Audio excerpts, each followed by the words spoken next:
Awesome. Awesome. Well, we're gonna dive right in. Folks are gonna come in as they're gonna join us as they come in. We've got quite a lot to cover, and I'd want for us to be done um, at the top of the hour, whatever hour that is for you. And so I think it's best we dive right in, and as people trickle in, they'll sort of meet us where we are. Thank you all so much for taking time out of your busy schedules to join us.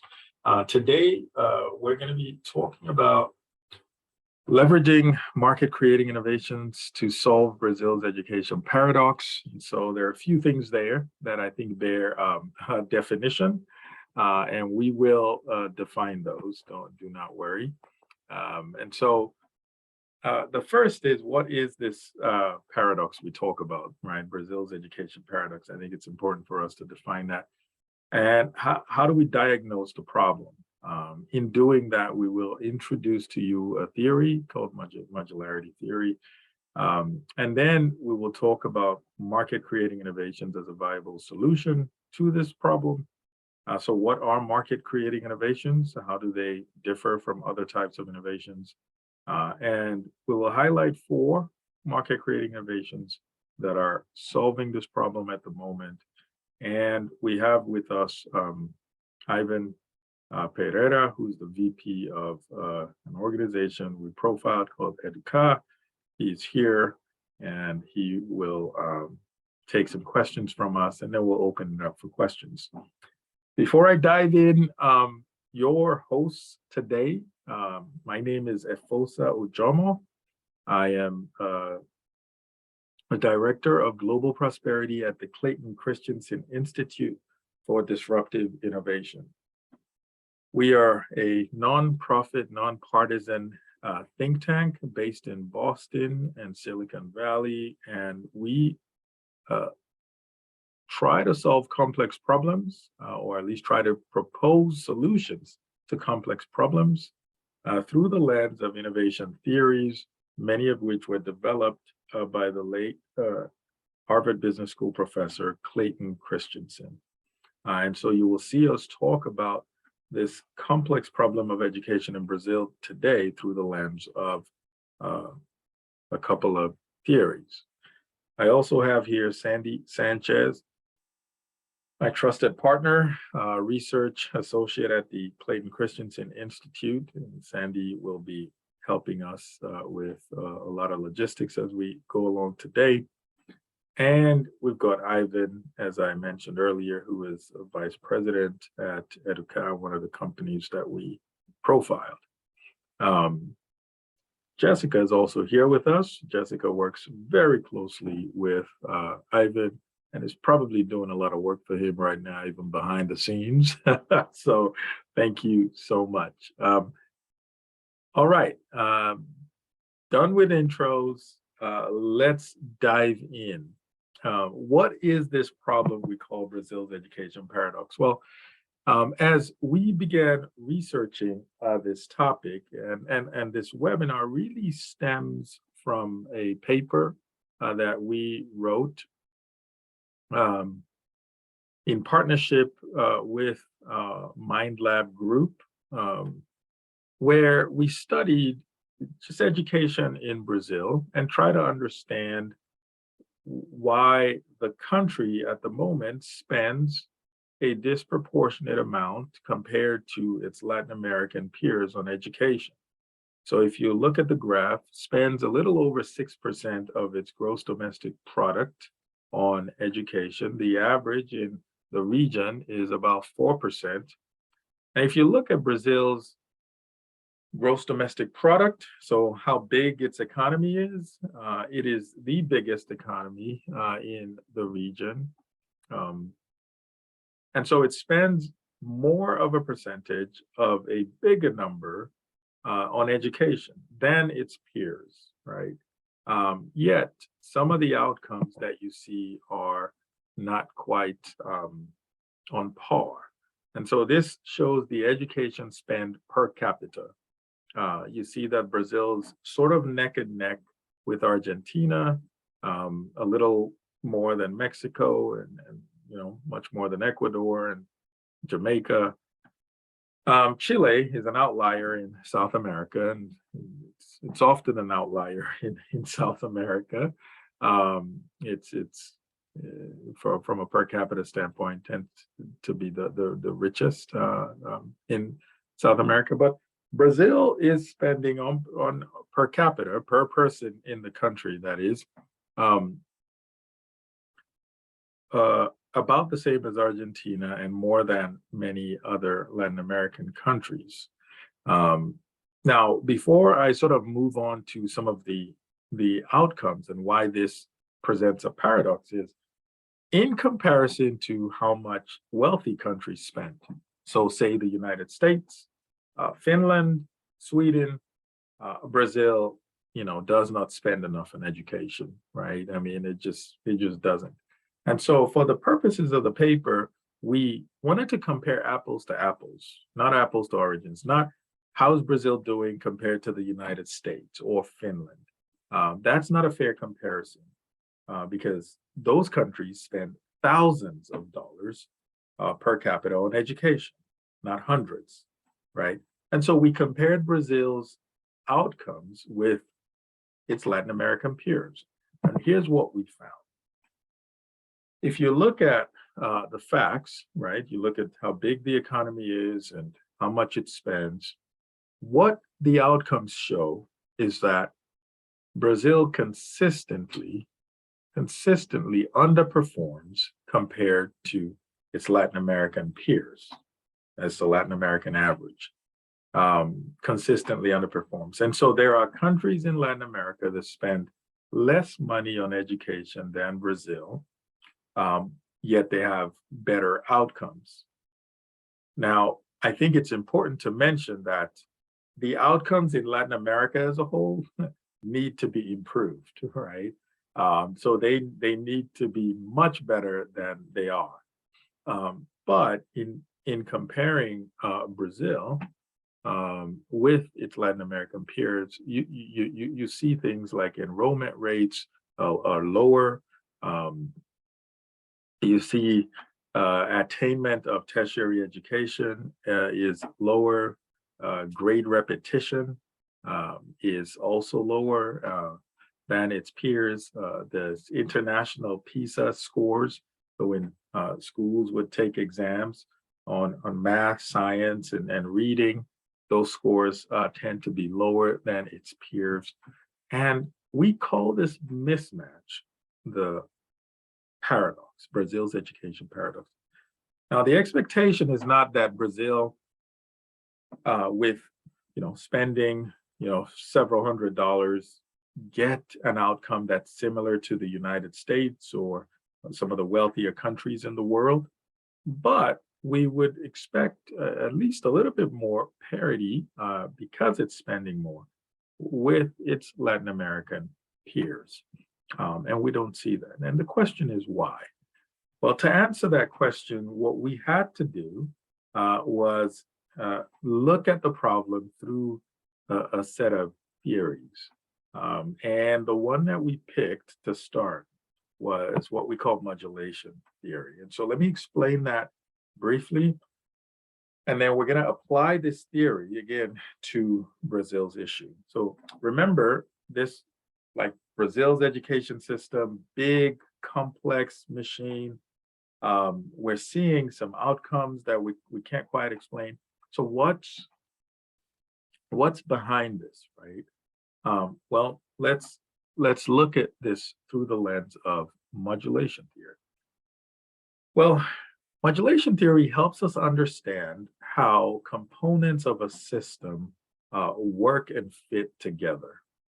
This often affects metrics of production and adoption. Now, any system that you have is made up of a bunch of different components, right? And where those components meet, it's called an interface. Where those components meet, it's called an interface. An interface could either be modular or interdependent. And here are some of the characteristics of modular interfaces. They tend to use standardized components. We optimize this for price, speed. We tend to outsource these a lot. And they lead to rapid adoption in a sector or an industry, and they help us expand industries. All right. And so when you outsource, or when a company can outsource certain things, that tends to be modular, right? So that's modular interfaces. Well, interfaces could also be interdependent. Well, when an interface is interdependent, uh, this tends to use more unique interfaces. They're not yet standardized. And so companies or organizations would wrap their arms around a particular problem and create a solution that helps optimize functionality and reliability. Typically, you do this in-house. The adoption is slower because you're having to build the solution in-house.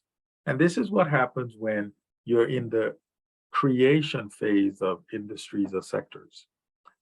Let's look at an example to bring this to life, right? This modular and interdependent interfaces.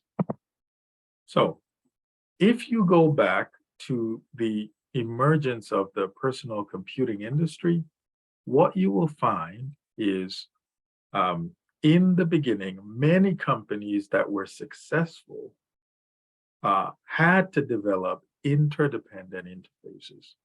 And what that means is they wrapped their arms around many of the components that were necessary to build a computer. And so if you look at the slide, we have different activities you'd have to engage in order to build a personal computer. In the beginning of the industry, I mean, you had components that you had to supply. You had to do the product design. You had to put the systems together in the assembly. You had to write the brains of the computer, so build the operating system. And then when you do that, like what do you use the computer for? Well, you have application software. It was a new product, and so you had to build out sales and distribution. You also had to figure out how to service these computers in the field. And so you had all these things you had to do in order to successfully sell a computer to the average person. Well, the companies that were really successful understood that because this was in the creation of the industry phase, because there was not a lot of reliability and functionality with all these systems, all these components, they had to wrap their arms around many of these. So Apple was one of the companies that did this fairly successfully and was able to be a leader in the computing industry. Now, as the industry evolved, what you see is a breakdown or a modularization of these different components, right? You begin to see how as the industry evolves, as the market is created, as we have functionality and reliability built in, we now want to optimize scale, we want to optimize growth, and as a result, you're able to outsource different components in this value network here to different suppliers. And that's what you see happen. So the operating system development was outsourced to Microsoft, including the application software development. Dell did an incredible job designing low-cost computers and putting them together and designed a way to sell them and used really innovative technology at the time, the internet. And so you sort of see how as industries get created and as they grow, the architecture changes. Now, this theory doesn't only apply to computing. It was the same thing that happened in the automotive industry. In the beginning of that sort of sector growth, when Henry Ford decided he wanted to create the car for the average American, well, he had to build virtually everything that was connected to the car. He had to build steel mills, iron ore mines. He had to build glass factories, paint factories, invested in distribution, um, sales, service, even gas stations. As the industry grew, as the market matured, as functionality and reliability got to a point where it was good enough for the average customer, his organization and other car manufacturers could reliably outsource to someone else. They could outsource because they now knew exactly what to specify and what they needed. So that's how most markets or industries are created and they grow. Okay. So now hopefully you have a good sense for modular and interdependence, right? You can use this theory to assess many issues, actually, I think, in the world, and they'll give you a sense for why certain things work and why they don't. Can't answer all your questions, but it can answer many. Now, when we take this theory, right, modularity, and we apply it to Brazil's education system, we begin to see some really interesting things. And you could probably apply this to other education systems across the world. So the first thing we see is, well, Brazil's education system is incredibly modular. It's incredibly modular. So what you're looking at is a system where the municipalities, sort of the local townships, so to speak, manage everything from early childhood preschool to lower secondary education. In the US, you might call that everything from early childhood to junior high, I believe. The states then take over and they manage upper secondary. So what the US would call high school, right? The states manage that. And then the federal level, that they manage the tertiary education. So the higher education, you want to get a bachelor's, a master's, a professional degree, they manage that. Ordinarily, this wouldn't be a problem at all, right? I mean, it's division of labor. You know, I can't do everything.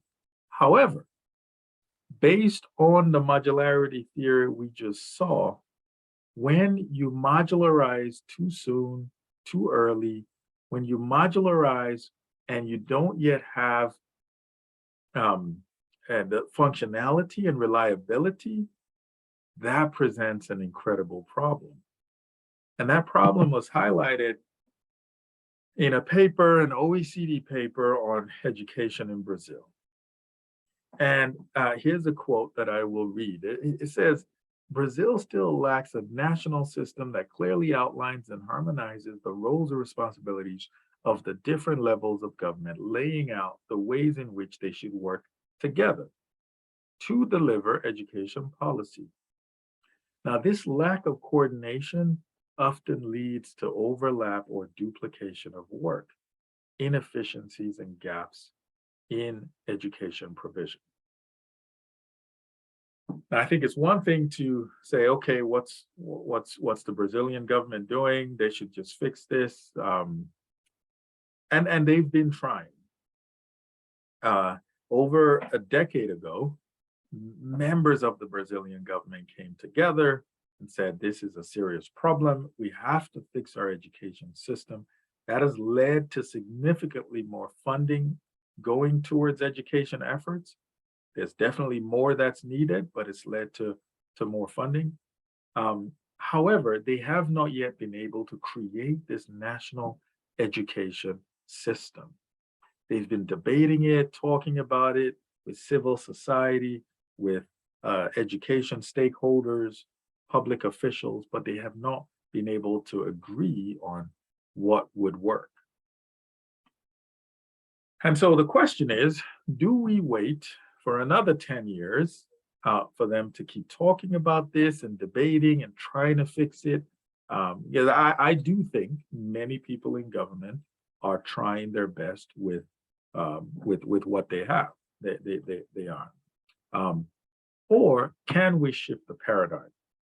And in shifting the paradigm, this is where we look at how innovations uh, in education might be able to crawl into the existing education system as is, and you don't have to overhaul everything.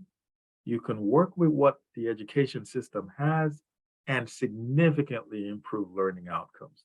That is the power that certain innovations have. Before we talk about a few of these innovations that we profiled in our paper, I want to at least say what is innovation, right? I mean, I think innovation is a word we throw around a lot, and it means different things to different people. So I just want to be make sure we are all speaking the same language. Um, so the first thing I want to say is not all innovations are created equal, right? There are different types of innovations out there, and I will talk about three main types today. And what I will focus on in categorizing innovation activity is access. I will focus on who has access to what. And the first type of innovations, when we begin thinking about it through the lens of access, are what we call sustaining innovations. Sustaining innovations make good products better, they improve performance. These innovations tend to be targeted at existing consumers, people who can afford a product. They expand existing wealth networks. They are like, imagine if you had a new phone, you get a new camera on your phone, a new computer, a much faster processor. You get a new car, and you get the adaptive cruise control, or you get a nice surround sound system in your car, or remote start with the key on your phone. These are all sustaining innovations. They tend to target people who can already afford existing products on the market. Okay, so sustaining innovations, they really don't expand access. They go for people who can already afford. That's sustaining. The second type of innovations are efficiency innovations. Efficiency innovations are innovations that make good products cheaper or for less cost.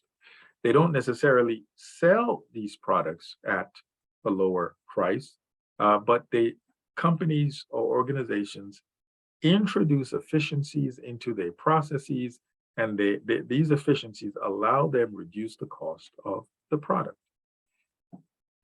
The unique thing about them as well is they target existing consumers. So these will tend to be activities like outsourcing, right? Resource extraction. Brazil's got a lot of oil, Petrobras. And think about how many people across Brazil truly benefit from Brazil's access to natural resources. I'm originally from Nigeria. We have a lot of oil as well. And our natural resources tend not to be spread across the country. The average manager in that sector tends to want to improve efficiencies as much as possible so that they can reduce the cost of resource extraction, because they can't really do anything about the price. So these efficiency innovations, like outsourcing, like taking a manufacturing job to a lower cost region with maybe cheaper labor, this is efficiency innovations. They tend to eliminate jobs. They can exacerbate inequality. But from an access standpoint, they are focused on folks who can already afford. Okay, efficiency innovations. The last type of innovations from an access standpoint are what we call market creating innovations. Market creating innovations are incredibly special. These innovations transform complicated and expensive products or services into products and services that are simple and affordable, so many more people in society could get access to them. Now, these innovations target people who would never in a million years be able to afford products on the market. But through technology innovation, business model innovation, a relentless focus on what we call non-consumers, people who would benefit from access to a product but cannot access it. Market creating innovations target these folks. They create jobs, they create lasting source of wealth, and these are the critical missing pieces in the economic prosperity puzzle for many countries in the world today. Market creating innovations have such an impact because they are more than just products and services, but they are entirely new systems that help us solve a problem that impact many people in society. Part of why they have this impact is because you're targeting so many more people, you also need many more people to make the product, market the product, sell the product, and service the product, and so on. So they have a significant impact. One example is an organization called Nubank. Now, Nubank was founded by a Colombian, weirdly enough, in Brazil. But he goes out and finds out the experience, the banking experience is just terrible. Waits in a bank in Brazil, I believe, Sao Paulo, for forever. It's as if they're doing him a favor. And he said, I'm going to try to fix this problem. If I have this problem, many people probably do as well. And so he begins to research it and finds, oh my gosh, there's like credit cards for most people doesn't exist. And people making less than $1,000 a month, forget it. The incentive to even get a bank account, it's not even there. So he targets his products on these customers. That's the first, you focus. And then you understand what are the barriers preventing me from getting access. Well, sign up times, how long it takes to get a card, where are you focused on? Needless to say, he's able to create this product, this organization is able to create this product that targets non-consumers, now boasts tens of millions of customers, employs over 6,000 people, provides life insurance now, 50% of people, this is the first time they're ever getting life insurance, and it has spawned copycats and people who are also now building products for this market. Now, the question we asked is, what if this happened for education in Brazil? Remember where we started. It's an incredibly complex problem. It's a problem that impacts the vast majority of people, especially those who are not wealthy. It's a problem that's incredibly difficult to solve. The Brazilian government has been trying to solve it for over a decade. They've made some improvements, that's for sure, but it's a problem that still exists today. And so we looked at 4 organizations that were really trying to create and expand access. I'll share some of them with you. And we have the pleasure of having Ivan here from an organization called Educa. And he will talk a little bit about what they're currently doing. So the first one is MindLab, and this MindLab focuses on social and emotional development. They've developed a model that has been tested and shown to improve learning outcomes across all grades from K through 12.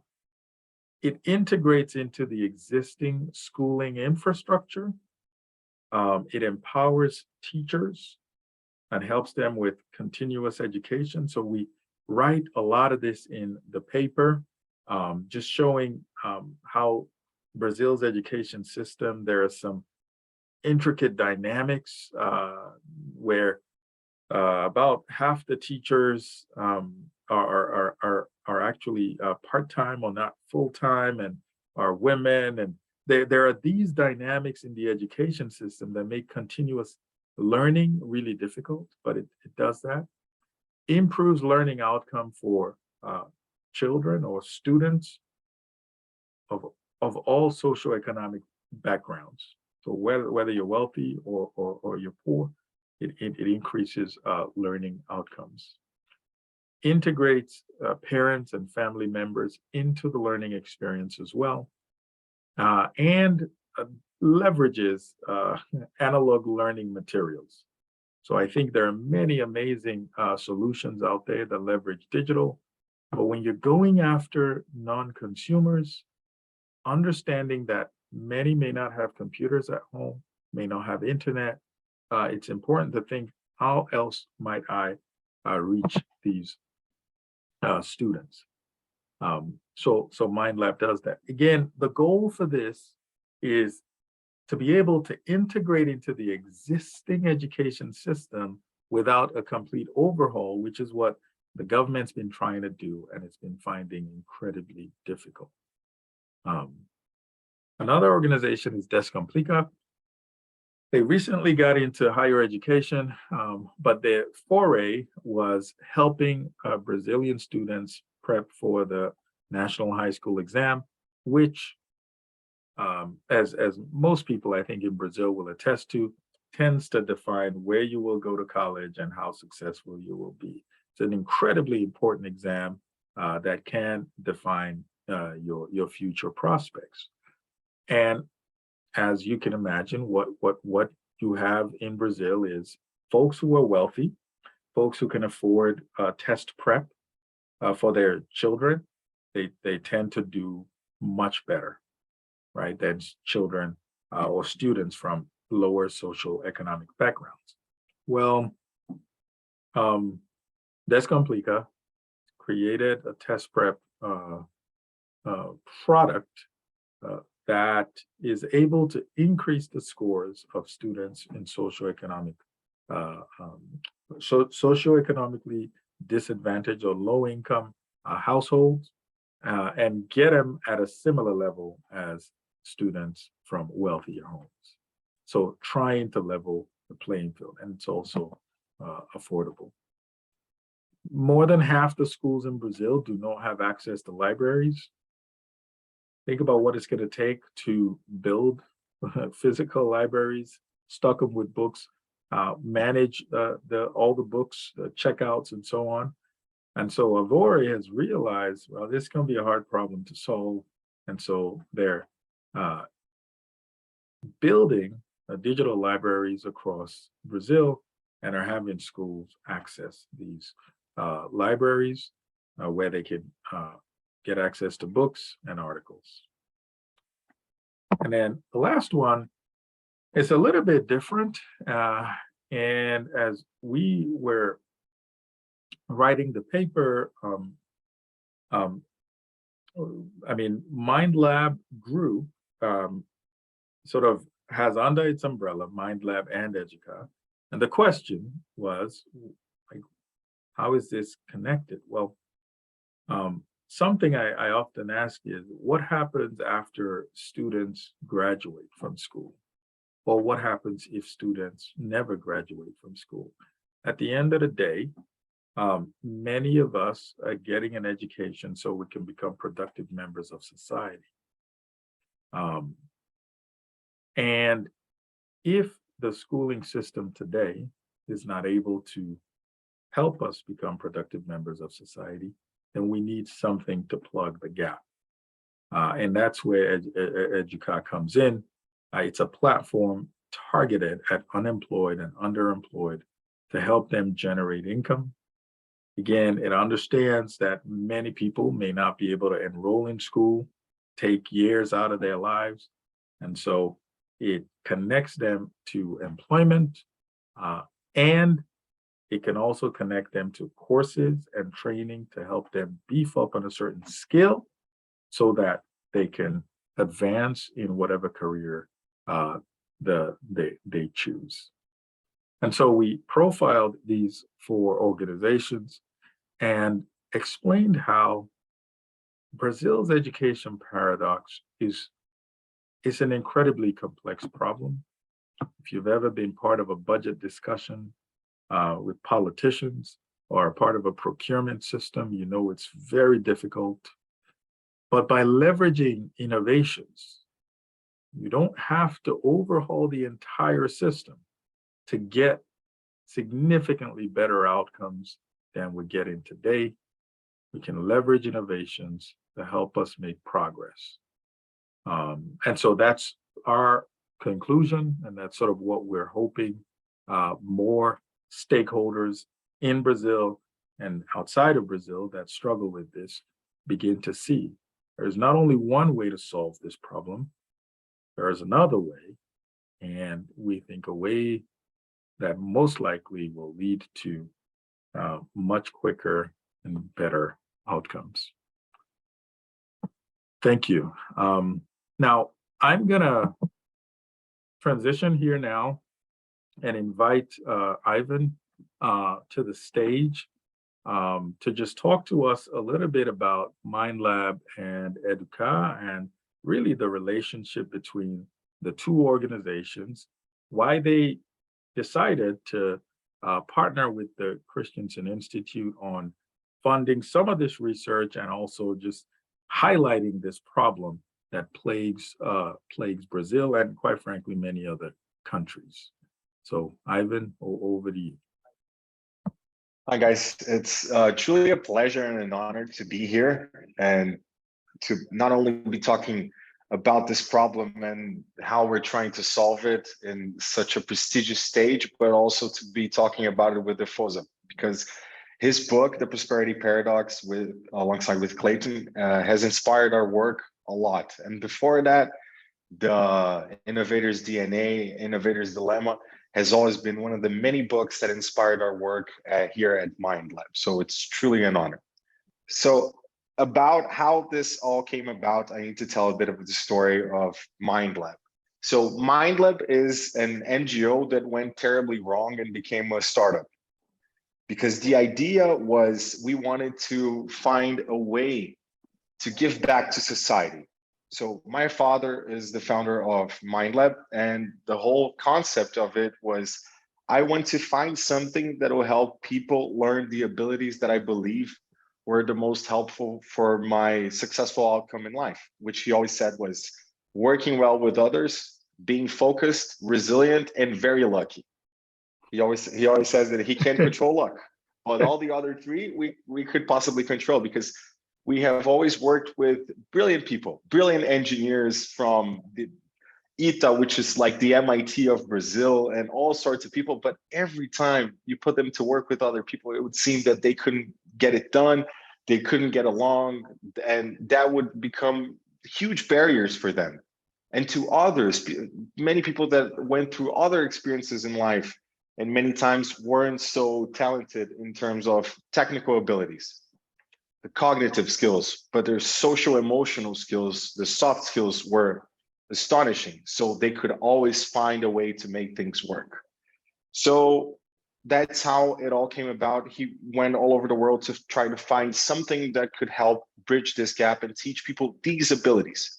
And he met with Hovind Feuerstein, who was one of the most prominent teachers in the world, that he created the theory that says that you can learn to be intelligent. So intelligence is teachable. And when he talked to him, he said, if you want to change the world, you got to work with kids, which for him was impossible, because he was never involved in my school or anything like that. He was never too close to that. He was always very focused on work, and he wanted to work with adults. But since he really wanted to do change, that's how MindLab started. So we went to work with the government mainly, because if we want to really generate change in our country, we couldn't be focused on only kids that had already a lot of privilege, because for you to study in a private school in Brazil, you are privileged. Our country, even though it's very rich, as Efosa said, with many natural resources like oil and all sorts of things that you can imagine, the rainforest, and we have everything that you can possibly imagine, water, oil, ore, everything, timber. But yet our country, a lot of it still struggles with food insecurity, which is unimaginable, since we have one of the biggest cities in the world, São Paulo, the city I live in. But it's filled with violence and other problems. And that's why we wanted to really try to find a way to help create a better future for the country. So to create a better future, we would educate for the future. We knew that soft skills were the future. This was back in 2006, 2007. So Wow. not many people were talking about soft skills in Latin America. But throughout the work, our work with the Educating for the Future was very successful. So we have now at Mind Lab with Mente Inovadora, which is a program that we work with public schools in Brazil. We have over 500,000 students enrolled in just this year. And we have taught over 5.6 million students with our methodology. So we saw that we were quite successful with that, but it still wasn't enough.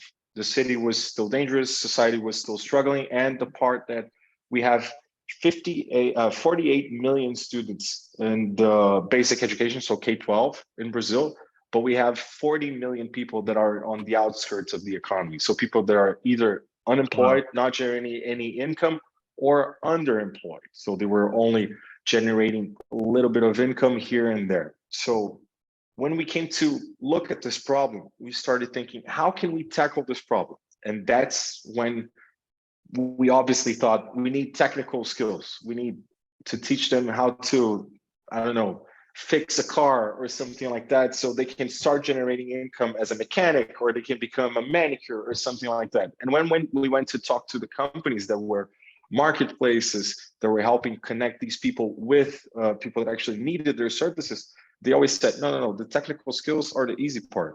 We need them to not be late. We need them to know how to deal with the customers. And we were like, oh, you need soft skills, the thing that we've been doing for so long.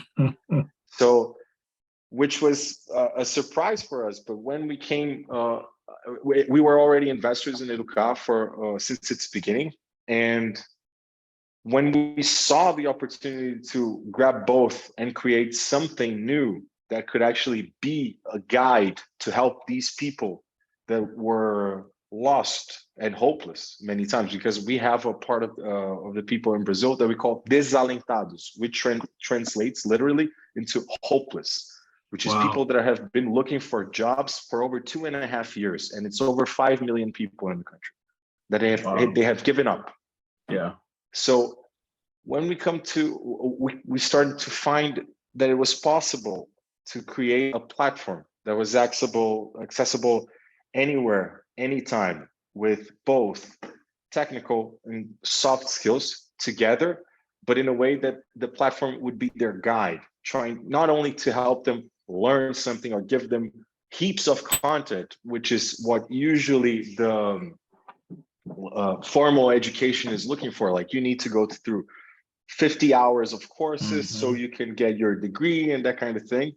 So we were trying to find something that would have the positive outcome, not necessarily just the output of time or the input of time from the student. And that's when we started finding something new, that people were all not only engaging, but this was giving them hope again.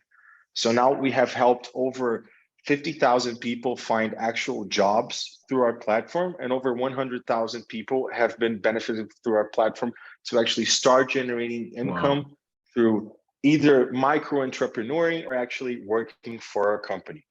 Wow. Thank you for sharing that. Let me just one more question. I see there are like 4 or 5 questions on the Q&A, but when you think about the future, Brazil's future, you guys are gearing up for elections here, and you just sort of think about the economy, and the future, more specifically, of education in Brazil. What's your hope, right, for the average Brazilian, as you think about my hope for the average Brazilian? Yeah. What I hope for the average Brazilian is for them to actually find ways to live a fulfilling life. Because the truth is, people don't know what to do. It's not that they're not willing. They don't know which way to go. When we did our researches, and actually product research, to understand what was truly the problem, and if they had a magic wand, what would they do to solve their problem? The people that were actually looking for jobs and were out of any income. And they always answered, I would like a guide, someone to actually tell me what I need to do, because I'm willing to do anything.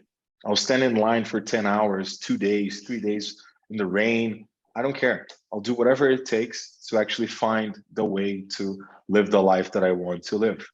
So if we are able to show people the way that they need to go, and step by step, and help them, support them throughout this process so they don't fall through the cracks of society. Because when you come to think of it, we have one tool to form a citizen, which is a 12-year tool that if by any chance something happens in this student's life, they might be lost forever. They'll have a really hard time to come back and start again. And when it comes to something that they need money for their family, it's like you either have to fight for, like, work for your lunch, or you'll go to school. When it comes to that kind of decision, it's really hard. So what I would hope for is for them to actually live fulfilling lives, that they find purpose, and but more than that, that we have the tools to support them, tools that are not only tied to hours that they need to put in, but to the outcome that we actually want to help them achieve. Awesome, thank you. I'm gonna transition now, just so we get as many questions as we can to the list. I'm gonna ask and respond to them in the way they were asked. There are some questions specifically for you, Ivan, that I will get to, but so the first is really on the demarcation in the graphic I showed, that showed the sort of evolution of the computing industry. I will say it wasn't a perfect graphic. Whenever you're trying to represent something, you create these boundaries, and so more specifically on Apple and Silicon Graphics, it wasn't like Apple was fully integrated in 1978 and 1980, and then they became more modular.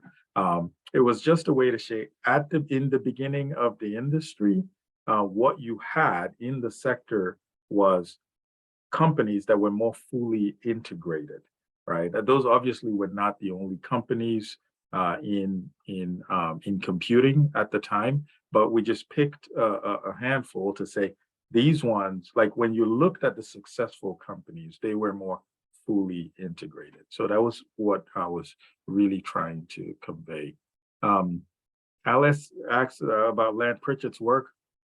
I'm actually a big fan of Lant Pritchett, and I'm glad you asked about him and not somebody I didn't know. I've read Rebirth of Education, brilliant book, where he talks about schooling by itself is not the same as learning. There are many kids across the world today, many in Brazil, that go to school on a daily basis and they don't learn. They don't learn much, or they don't learn anything. Now, he seems to emphasize local governance and control. I think that makes a lot of sense. I would just ask, what's the circumstance I'm in, right? So if I'm in a circumstance where I can manage a school locally, and I can, to some degree, guarantee that my kids will get to the next grade or the next level of schooling predictably, then that is the way to go. But if I can manage a school and have students do incredibly well, but when they graduate from elementary school or from junior high school, and and the next level of school isn't quite good, then we have a problem, right? And so I think modularity theory helps us see that when you can't guarantee that the next component in the system is going to be as good as what you're doing, it's in your best interest, if you really want the performance of, in this case, the student to be better, across the board, not just in your local school. It's in your best interest to wrap your arms around as many as you can. That's why innovations like these are incredibly powerful, because they cut across, right? Elementary school, junior high, and high school. And you don't need a significant overhaul of the system. Peace, we will maybe talk offline about how to apply this to Nigeria's system. I have actually not studied that as in depth as I've studied um, Brazil's. Um, you seem to have done a lot of work on the employer side. Can you share the research done on the hopeless side? Are these jobs livable wage? How long are people staying employed? How does IBIDS educate? Like, what's the impact? Is there any measure on how people's income increase? Yes, Ivan, I will sort of direct those to you in terms of Sure. some of the impact. Yeah. Sure. So talking about, we did a lot of work with the employers, but more than the employers, to understand, they were how we started, but it's definitely not how we are right now, because that's the big difference between what we do in Educat and a job board. We are focused Yes. on getting Yes. people working, generating income.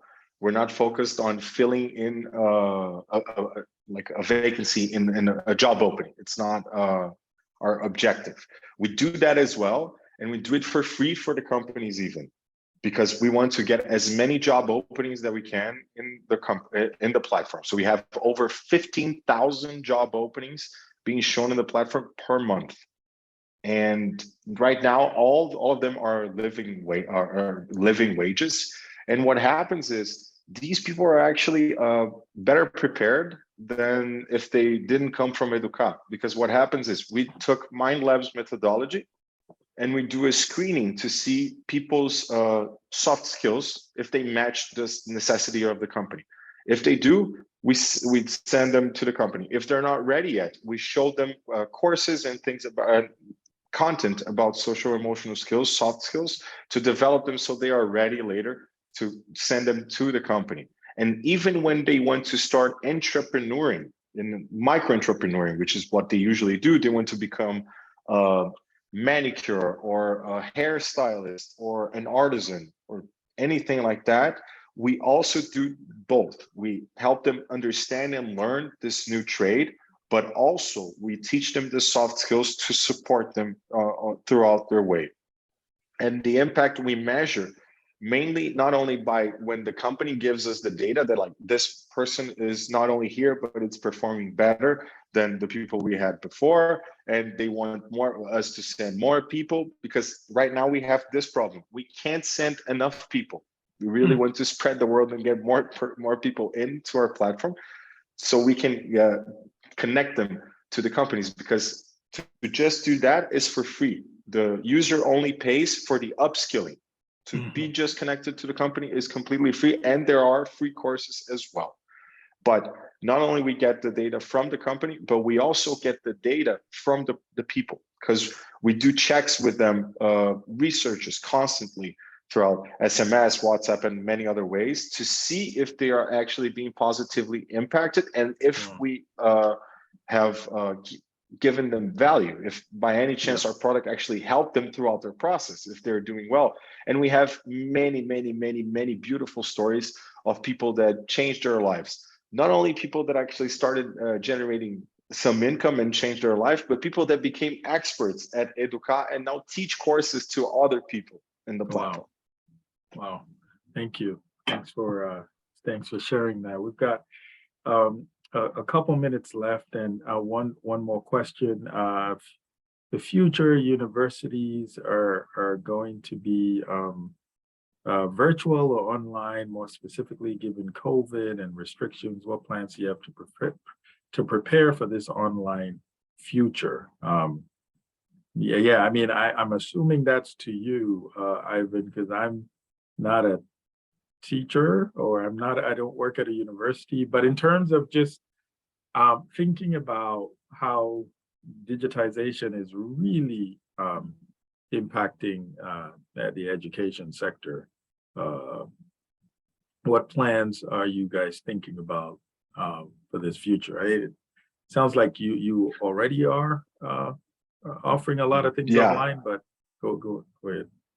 So mainly, I would say that for kids, it's way more complicated in the Mente Inovadora MindLab side, because mainly soft skills you learn by interacting.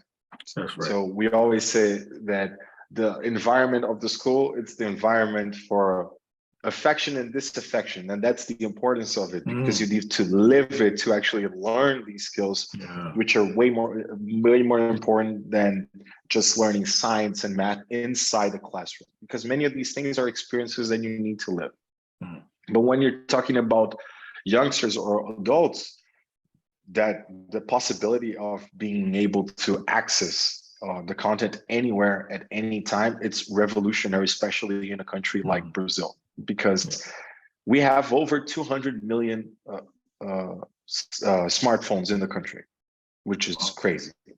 But if you want to go to the, for example, you get a scholarship and you need to go to the school that you got the scholarship in, the logistics, it could be a challenge, because many times you live very far away and it's expensive to get to it. So if by any chance you can access through your phone at any time, and it can be available to many more people, that's definitely something that is very, very powerful to change the country.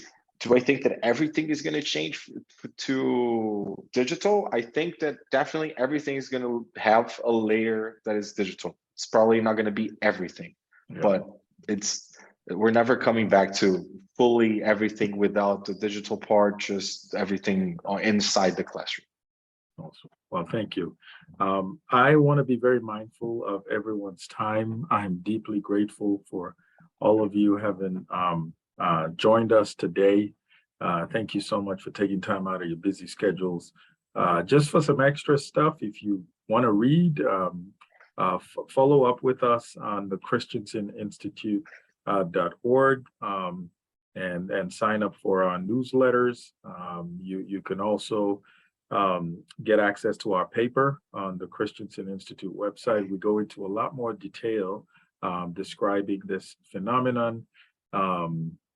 Also, a couple of books that might interest you. A colleague of ours, Michael Horn, wrote a book more recently, at least a couple of years ago, about choosing college. And so that might also address some of Rush's question. And Clay Christensen has written extensively about education, from disrupting class to innovate university. He's written quite a bit about education. Thank you all again for spending some time with us. I hope you learned a thing or two. Thanks for your questions, and really appreciate the time. Thank you. Thank you so much, guys. And if by any chance you want to connect, feel free to reach out for me in LinkedIn or anything. It'll be a pleasure talking to you about how we can help people find new ways to live fulfilling lives. Awesome. We will share the recording, and we will include Ivan's contact information. Thank you all. Bye-bye.